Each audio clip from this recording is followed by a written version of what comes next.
From the New York Times, it's The Headlines. I'm Tracy Mumford. Today's Thursday, October 17th. Here's what we're covering. Madam Vice President, thank you for the time. Thank you. It's good to be with you, Brett. Voters tell pollsters Last night, all over Kamala the country Harris sat and for the here in most Pennsylvania that contentious interview immigration of her is one campaign the so issues far that they're looking with to Fox solve. News anchor Bret Baier. Brett, let's just get to the point.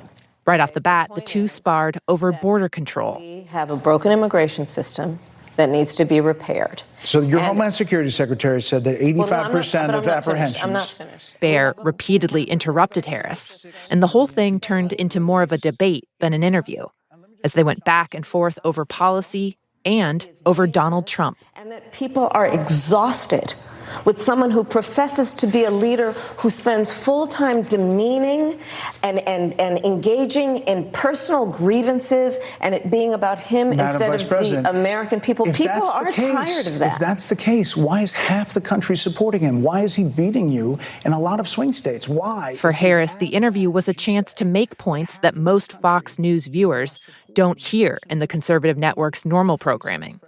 She talked, for example, about the number of Trump's own former administration officials who now support her instead.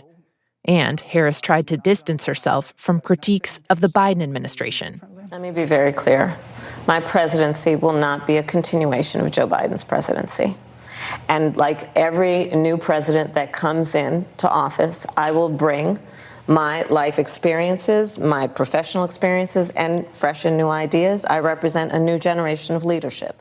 Harris did this interview with Bret Baier with one very specific audience in mind, which is Republican women, especially those Republican women who voted for or supported Nikki Haley in the primary. Times reporter Nicholas Nehamas has been covering Harris's campaign. And I think one of the most interesting things was her message to these women was not about abortion, which is a big issue for more moderate and liberal-leaning women. It was about immigration, which polling has shown is a top concern of a lot of female voters. So she was able to talk about her plans to secure the border for an audience that likely doesn't get to hear a lot of her message. I have no pride in saying that this is a perfect immigration system. I've been clear, I think we all are, that it needs to be fixed. And also, these viewers saw her in a much more combative setting. The interviews she's done, for the most part, have been very friendly. So here they saw her take on someone who was interrupting her frequently, trying to talk over her and really stand her ground and make her points. Harris is making a big push to reach out to Republicans.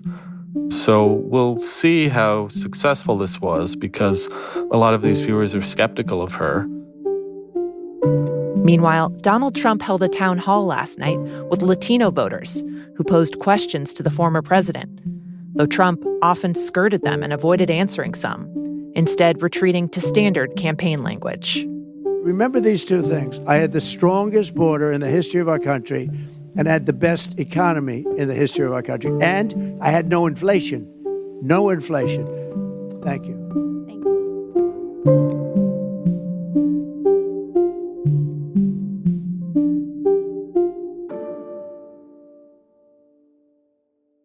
The Archdiocese of Los Angeles has agreed to pay over $880 million to people who say they were sexually abused as children by Catholic clergy. The record-setting settlement will be divided among roughly 1,300 people. In total, the LA Diocese, which is the largest in the U.S., will have now paid over $1.5 billion in sex abuse lawsuits. It's sold off real estate, liquidated investments, and taken out loans to cover the staggering costs. The diocese archbishop said in a statement that he hoped the latest settlement would provide, quote, some measure of healing. A lawyer representing some of the plaintiffs said the settlement is not full justice, but will give survivors a sense of closure. There are still pending lawsuits elsewhere in the state. The president of the watchdog group that tracks abuse reports related to the church said, quote, there are a lot more dominoes in California to come down.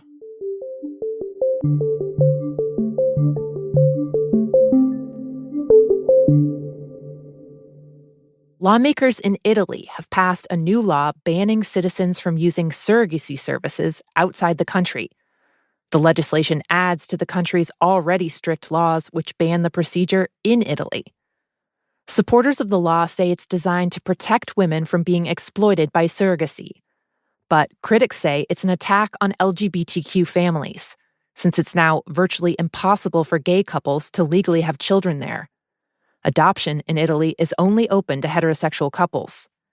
Italy is also one of the few European countries that does not recognize same-sex marriage. The new law is seen as a victory for Italian Prime Minister Giorgia Meloni, who's been trying to appeal to her conservative base on cultural issues by cracking down on gay rights and abortion. The law will also be a blow to heterosexual couples facing infertility issues.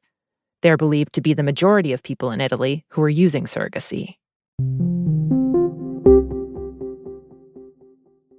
Ukrainian President Volodymyr Zelensky is speaking to European leaders in Brussels this morning, and again making the case that Ukraine needs more support from its Western allies.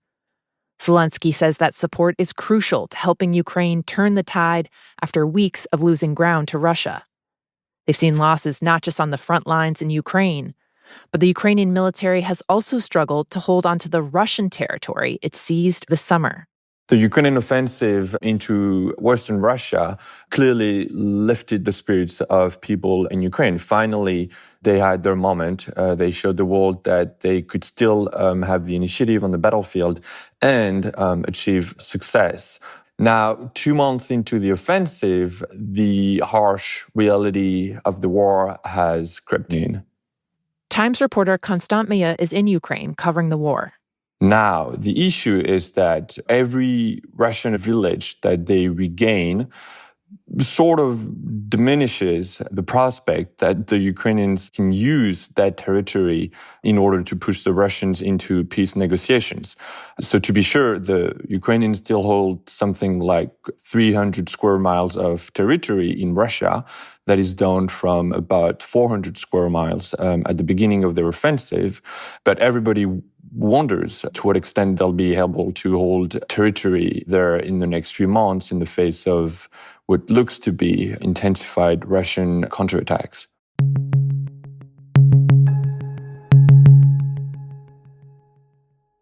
And finally, Liam Payne, who rose to fame as a member of One Direction, one of the best-selling boy bands of all time, died at 31 yesterday after falling from a hotel in Buenos Aires. The circumstances of his fall are unclear. Payne was a teenager when his music career took off. He and 4 other contestants in the singing competition The X Factor were packaged into a group in 2010 by Simon Cowell, the notoriously critical British music executive and TV host.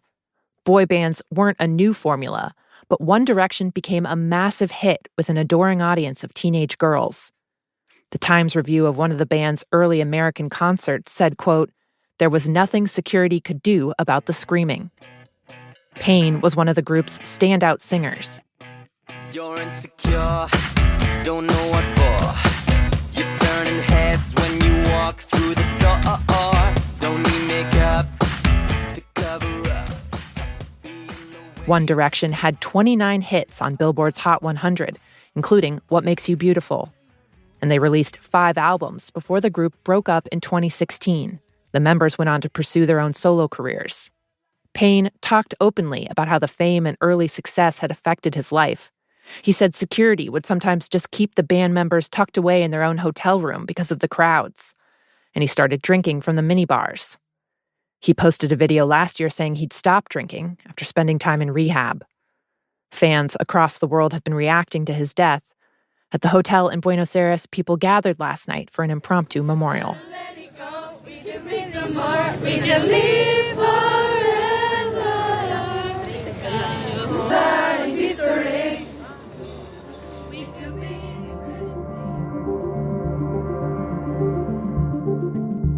Those are the headlines. Today on The Daily, a roundtable of Times reporters breaks down this week's campaign news. That's next in the New York Times audio app, or you can listen wherever you get your podcasts. I'm Tracy Mumford. We'll be back tomorrow.